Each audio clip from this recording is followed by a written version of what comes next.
সম্মানিত দর্শক, এই মুহূর্তে আপনাদেরকে সিলেটের বন্যার পরিস্থিতি গুরুত্বপূর্ণ কিছু তথ্য তুলে ধরছি।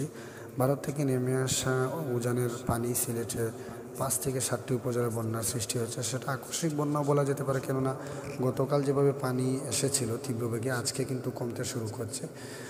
সিলেটের গোয়েনঘাট, জৈন্তাপুর, কানাইঘাট সব এলাকায় আজকে অন্তত 50 সেন্টিমিটারের মতো পানি কমেছে আজকে একদিনেই।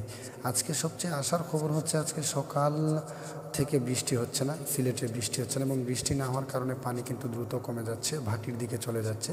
সিলেটে প্রধান যে নদীগুলো আছে সুরমা, কুশিয়ারা, এর মধ্যে সুরমার পানি কিছুটা বেড়েছে, কিন্তু কুশিয়ারার পানি কমে গেছে। সারি নদীর পানি বিপদসীমার নিচে নেমে গেছে, পিয়াই নদীর পানিও কিন্তু বিপদসীমার নিচে নেমে গেছে। সেক্ষেত্রে বলা যায় যে হঠাৎ বন্যা পরিস্থিতি যে তৈরি হয়েছিল তা কিছুটা আশঙ্কামুক্ত হচ্ছে।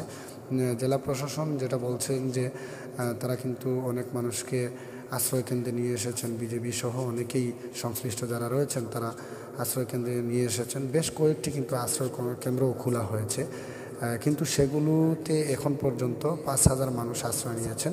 সেখানে শুকনো খাবার, বিশুদ্ধ পানি ইত্যাদির ব্যবস্থাও রয়েছে। কিন্তু বন্যা পরিস্থিতি কিছু কমে আসায় অনেকেই আবার নিজের ঘরবাড়িতে ফিরে যাচ্ছেন, নিজেদের ঘরবাড়ি পরিষ্কারের কাজ করছেন, নিজেদের বাড়িঘরগুলোকে গুছিয়ে নেওয়ার চেষ্টা করছেন।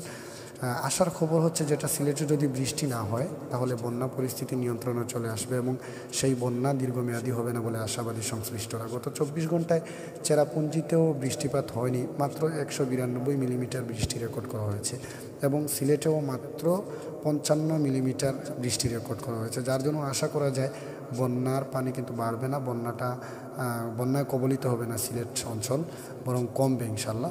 চেরাপুঞ্জির বৃষ্টিপাতের উপর কিন্তু নির্ভর করছে সিলেটের বন্যা হওয়া না হওয়ার, কেননা চেরাপুঞ্জির যে পানি রয়েছে বা উজানের পানি যেটি রয়েছে এটি কিন্তু সিলেটের প্রধান নদীগুলো দিয়ে, সুরমা, কুশিয়ারা, সারাই নদী, এই নদীগুলো দিয়েই কিন্তু পানিগুলো প্রবাহিত হয়, যার দরুন পানি সংকুলন না হয় সিলেটে বন্যা হওয়ার সম্ভাবনা খুবই বেশি যদি চেরাপুঞ্জিতে, ভারতের চেরাপুঞ্জিতে বৃষ্টি হয়।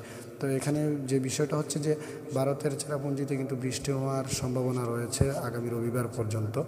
তো যদি ভারতে বৃষ্টিপাত একান্ত চেরাপুঞ্জিতে না হয় তাহলে ইনশাল্লাহ সিলেটে বন্যা হবে না, এবং যা হয়েছে তা ইনশাল্লাহ অতি দ্রুতই কমে যাবে এবং মানুষ আবারও তার নিজের আশ্রয়স্থলে চলে যেতে পারবে।